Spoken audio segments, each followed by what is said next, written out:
সংসারে সবচেয়ে পবিত্র মানা হয় গঙ্গা জলকে। কখনো ভেবে দেখেছেন কেন? কারণ গঙ্গা জলের আবির্ভাব অত্যন্ত শুদ্ধ হয়, তার জন্ম শুদ্ধ হয়, যেখান থেকে তার শুরু সেটাই শুদ্ধ হয়। আর শুরুটা শুদ্ধ হওয়া অত্যন্ত আবশ্যক।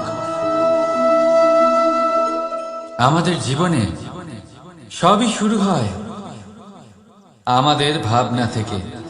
নিজের ভাবনাকে শুদ্ধ রাখুন, কারণ এই ভাবনা থেকেই আবির্ভাব হয় শব্দের। আপনার শব্দ শুদ্ধ।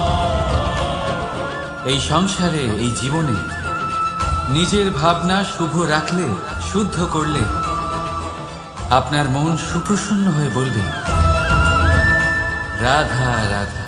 মানুষ জন্মগ্রহণ করে, তার সাথে ভয়েরও জন্ম হয়। ছোটবেলা থেকেই আমাদের মনে কোনো না কোনো প্রকারের ভয় থেকেই যায়। কেউ এই বিষয়ে ভয় পায় যে তার কোনো বস্তু তার থেকে দূরে চলে যাবে। কেউ এই বিষয়ে ভয় পায় যে আমি নিজেকে হারিয়ে ফেলব।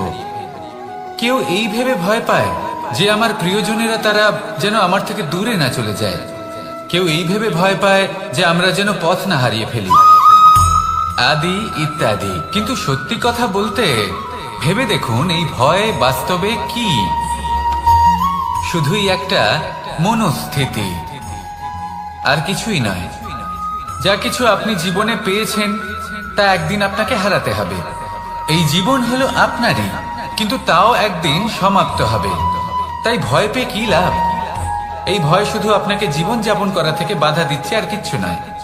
পথ হারিয়ে ফেললেই বুঝতে পারবেন যে নতুন পথ কিভাবে বানাতে হয়। কিছু মানুষকে জীবন থেকে হারালে তবেই আপনি বুঝবেন যে আপনার আপনজনকে। এই ভয়ের কারণে ভীত হয়ে থাকবেন না। এই তারা নক্ষত্র অন্ধকারের অভাবে গুরুত্ব হারায়। শিবকেও মহাদেব হওয়ার জন্য বিষপান করতে হয়েছিল।